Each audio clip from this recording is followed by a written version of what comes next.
பொன்னியின் செல்வன் முதற் பகைவன். அதாவது புது மனுஷங்க வரதை பார்த்த உடனே ரவிதாசன், வாங்க வாங்க, உங்களுக்கு ஏதாவது ஆபத்து வந்துருச்சோன்னு நினச்சேன், இன்னும் வரலையேன்னு ஒரே கவலையாக இருந்தேன், எந்த வழியாக வந்தீங்க அப்படின்னு கேட்டான்.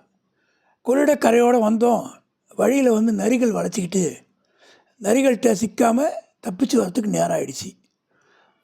அங்கே இருந்த ஒருத்தன் புலிக்கு சிங்கத்துக்கும் பயப்பட்டால் பொருள் உண்டு, நரிக்கு பயப்படுறவனை வச்சு நம்ம என்ன பண்ணுறது அப்படின்னு கிண்டல் பண்ணான். அப்படி சொல்லாதே தம்பி, சிங்கம் புலியை காட்டில் நரி பொல்லாதது. என்ன, சிங்கமும் புலியும் தனியாக தான் வரும், நரி கூட்டமாக வரும், அதனால் அதுக்கு பலம் அதிகம். நம்ம சோழ நாட்டு நரிகள் பெருங்கூட்டமாக வந்ததால் தானே நம்ம ஒப்பற்ற தலைவர் மன்னர் தோற்கவும் உயிர் துறக்கவும் இருந்துச்சு, இல்லைன்னா அந்த மாதிரி ஆயிருக்குமா அப்படின்னா. அந்த நரி குளத்தை அடிச்சிடலாமா அப்படின்னு ஒருத்தன் கேட்டான். இரு வேறு வேலை இருக்குது அப்படின்னு அமைதிப்படுத்தினான். அதற்கு வேண்டிய உபகரணங்கள்லாம் இங்கே இருக்குன்னு காமிச்சான். சோமன் சாம்பவன் நாணயங்கள் சிலவற்றை கையில் எடுத்து பார்த்துட்டு, ஆகா, ஒரு பக்கம் புலி, இன்னொரு பக்கம் பணம் என்று சொன்னான்.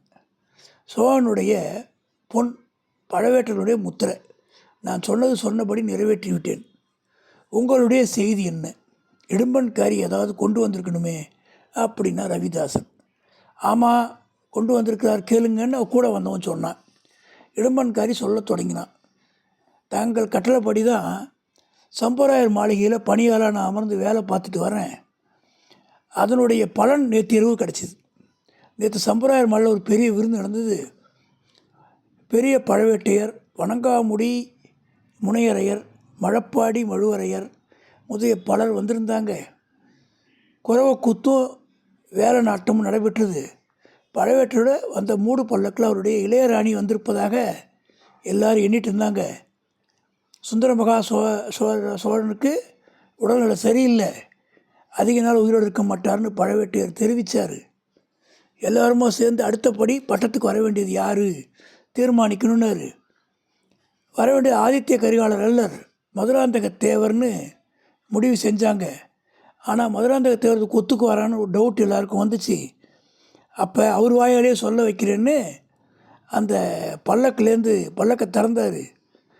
அதுக்கு உள்ளேருந்து மதுராந்தக தேவர் வெளிவந்தார். பட்டம் கட்டிக்குள்ள தனக்கு சம்மதம்னு சொன்னார்னு தெரிவித்தார். இப்படி பெண் வேஷம் போட்டு வந்து பராக்கிரமசாலிக்கு முடிசூட்ட போகிறாங்களாம்.